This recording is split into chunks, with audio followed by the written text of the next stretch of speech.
Every December, the Adeyemi family had a special tradition. Uncle Kola and Grandma Tayo would gather all the children in the family for a trip to visit relatives outside the city. It was the most exciting time of the year. The children looked forward to it with great joy. This year, the destination was Olowu village, a beautiful place surrounded by hills and rivers. Early one morning, Grandma Tayo called out to the children in her loud voice, "Get ready! Pack your bags! We leave at sunrise!" The children cheered, running around the house to prepare. Uncle Kola checked the family's old van. He made sure it was filled with fuel and carried snacks for the journey. The van was big enough to carry everyone. The younger kids sat near Grandma while the older ones sat at the back, laughing and talking about what adventures they would have. As the sun rose, the family set off. The van roared down the dusty road, filled with chatter and laughter. Grandma sang traditional songs, and the children clapped along. The trip had begun. After an hour on the road, the van reached a small town. Uncle Kola stopped to buy more snacks.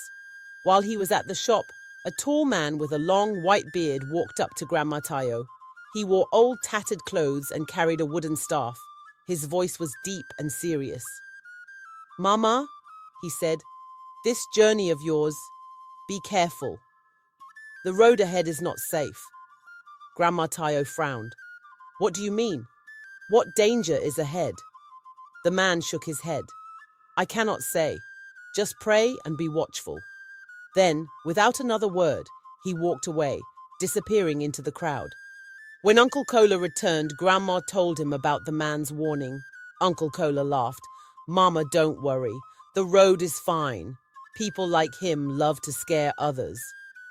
But Grandma Tayo couldn't shake the uneasy feeling in her heart. The van sped down a narrow road surrounded by thick forests. The children were singing loudly, their voices echoing through the trees. Uncle Kola smiled as he drove, but Grandma Tayo's eyes kept darting to the window. She could feel something was wrong. Suddenly, a goat ran across the road.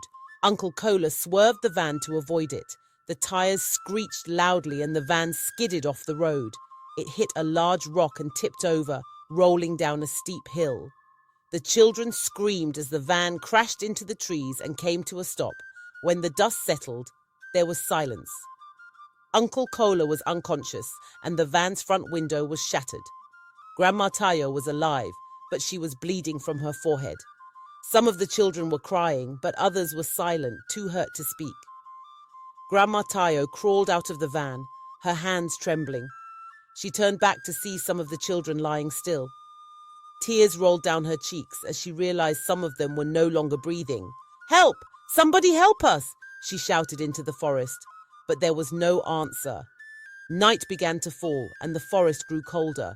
The remaining children gathered around Grandma Tayo, frightened and shivering. Uncle Kola finally woke up, groaning in pain. His arm was broken and he could barely move. "We have to find help," he said weakly. Grandma Tayo nodded. "But we can't leave the injured children alone. Some of us must stay here while others go for help." Just as they were deciding what to do, they heard footsteps approaching.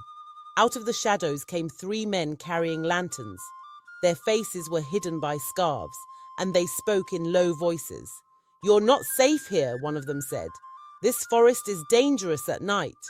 Grandma Tayo hesitated. "Who are you? Can you help us?"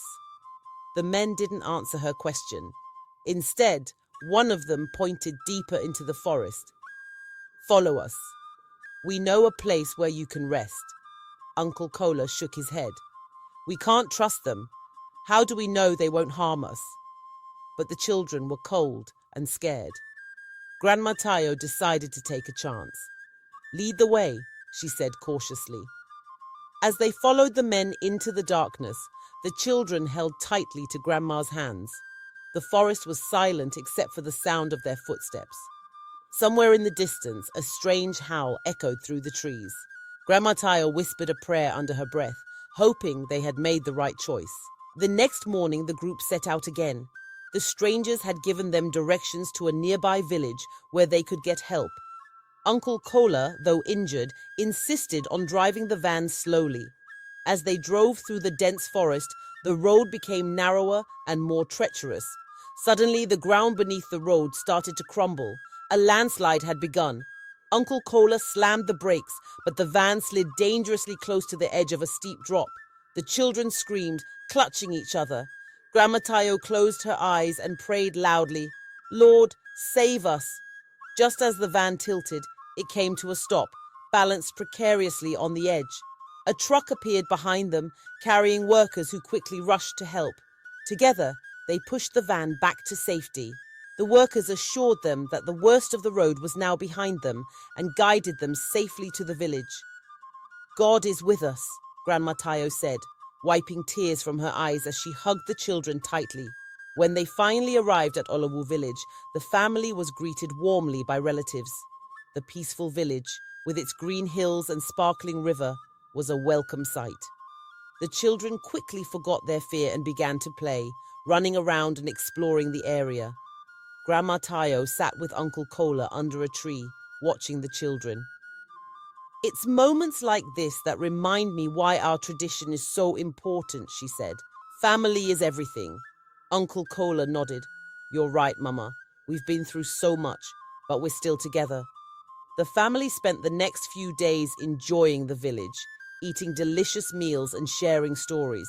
Though they mourned the loss of their loved ones, they found comfort in each other. As the trip came to an end, the family packed their belongings and prepared for the journey back home. The children were sad to leave, but excited to tell their friends about the adventure. Grandma Tayo gathered everyone for one final prayer before they left, thanking God for protecting them and asking for a safe trip home. This time, the road back was smooth, and the van rolled into the city without any problems. As they arrived home, Grandma Tayo hugged each child tightly. "Remember," she said, "no matter what happens in life, always pray and stay close to your family." The children nodded, their hearts full of love and respect for their grandmother. It had been a journey filled with danger, loss, and joy, but it was one they would never forget.